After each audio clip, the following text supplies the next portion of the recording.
Welcome to this section of our What's New in 2024 for SOLIDWORKS.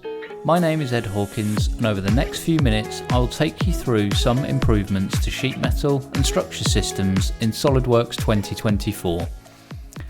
There are some great new features in SOLIDWORKS Sheet Metal 2024, but first let's introduce a little bit about this model. This cargo carrier attaches to the trailer hitch of a car or truck and can be used to haul the Bowhead RX around to nearby trails and rides. The entrance swings open and turns into a ramp so the bowhead can be rolled on and strapped down for transport. You can see that there is a diamond plate sheet metal liner with some indents for the wheels to sit in. Let's see how we use some new features of SOLIDWORKS Sheet Metal 2024 to help design this liner. Taking a look at the liner, we can see that it's incomplete and still needs one of the side plates to finish the design. We're at assembly level here, and all of the sheet metal parts are connected using the tab and slot feature. Let's use Copy with Mates to copy the long side to the other side of the liner. We'll repeat this first mate and use the front and right assembly planes to finish mating this part in place. When zooming in, we can see that there are tabs from the copied part, but no slots on the adjacent sheet metal parts. New in 2024, we can right click the copied part and select the new Propagate Slots option. We can choose which slots to propagate or simply choose all instances. Now when zooming in, we can see that the slots have been propagated to the adjacent parts. This is a huge time saver since we can now reuse the tab and slot features in assemblies. Now let's open the base part and add the wheel indents. We can see that there is a fully dimensioned rectangle sketch already created. With that selected, we'll click the new sketch-based stamp tool.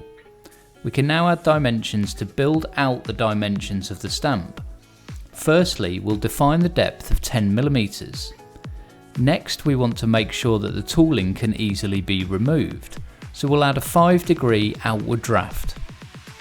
Next, we can control the die and punch radii of the tool. We'll set those at 10 and 20mm respectively. Finally, we will turn on the punch side corner radius option and set that to 15mm.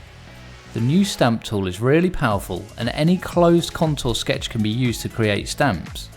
In many situations, the stamp tool can be used instead of forming tools, which will save time and effort.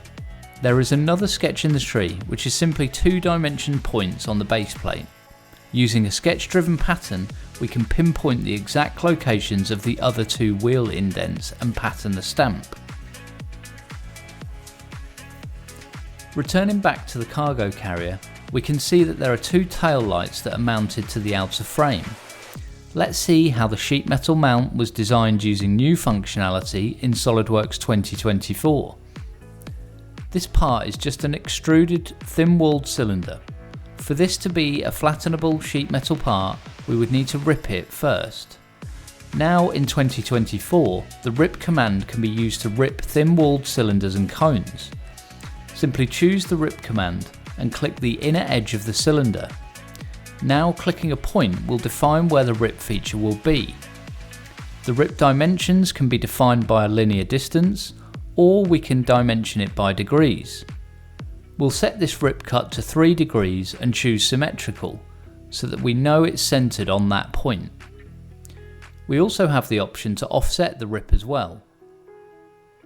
Now by using the Insert Bends command and choosing one of the inner edges of the rip feature, we can define this as a sheet metal part and see the flattened geometry. Going back to the completed part, we can see the flattened geometry of this part after adding an edge flange and mounting hole. By expanding the use of the rip command, it is now easier than ever to convert thin-walled cylindrical and conical geometry into sheet metal parts. Now we're back at the top level assembly, let's take a look at what's new for structure systems. If you haven't seen this way of working before, it's a fast way of creating frame-like structures.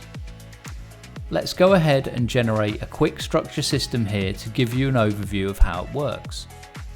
We'll launch the tool from the tab on the toolbar and then choose Primary Member. We then select the profile we want to use from the same library we use for weldment profiles. Next, we need to choose where to apply our primary members to. In structure systems, we can use planes, sketches or surfaces as well as sketch entities. Just drag select over these two surfaces and then we can deselect an edge. Now we're ready to apply our secondary members. There are some planes in the model that are hidden, so we'll use those by showing them using the Q key and then drag select around them so I can select my member pairs. This is where Structure System will build profiles between the member pairs without the need for a sketch. Click here and here, and then here and here, and we can see those number pairs being built. Now that's done, we can hide our planes to tidy our view a bit. You can easily delete members if you need to by just selecting them and hitting the delete key. Once you're happy with the design, you can exit Structure System and we'll jump straight into the corner management. New in 2024 is the ability to automatically apply corner groupings, whereas in previous releases of SOLIDWORKS we would have had to do that manually. You can base this off a reference plane by selecting in this box. Hitting next will bring us to the corner management tool. Corners are organised onto tabs: simple, 2-member and complex. We have some new corner treatment trim types too. But 2 members is where more changes have been made. We see that we have the new corner treatment type called open corners, as well as some new user interface elements. If you like, you can zoom in on these corner elements by zooming to selection. Adding gap highlights the options a little better. Let's go through each of these options to show what they look like. Now we've selected the new open corner option, we'll change the gap back to 0. To finish off the design, let's review the complex corner treatment to make sure that's as we want it. That looks fine for now, so we'll take a look at another enhancement for 2024, the ability to apply units to properties. So for example, in our cut list, we can right click on any of these items, go to the properties, and next to length we can unlink that.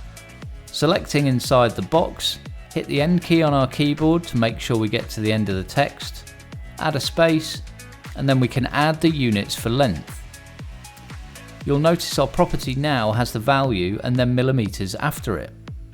We can do that for our file properties as well. So here we can see description, material and weight. Let's go into weight. Again, adding a space after the text, then choose units for mass and confirm.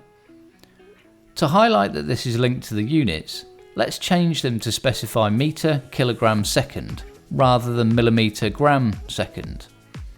Moving right back into the file properties, we can see that it's now in kilograms and the cut list properties are now in meters.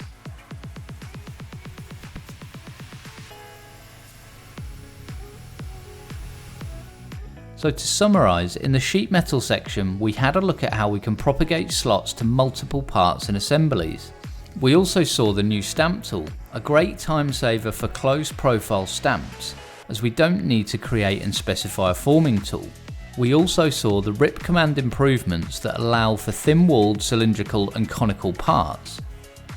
Within Structure System, we highlighted the new automatic corner grouping and the new open corner treatments.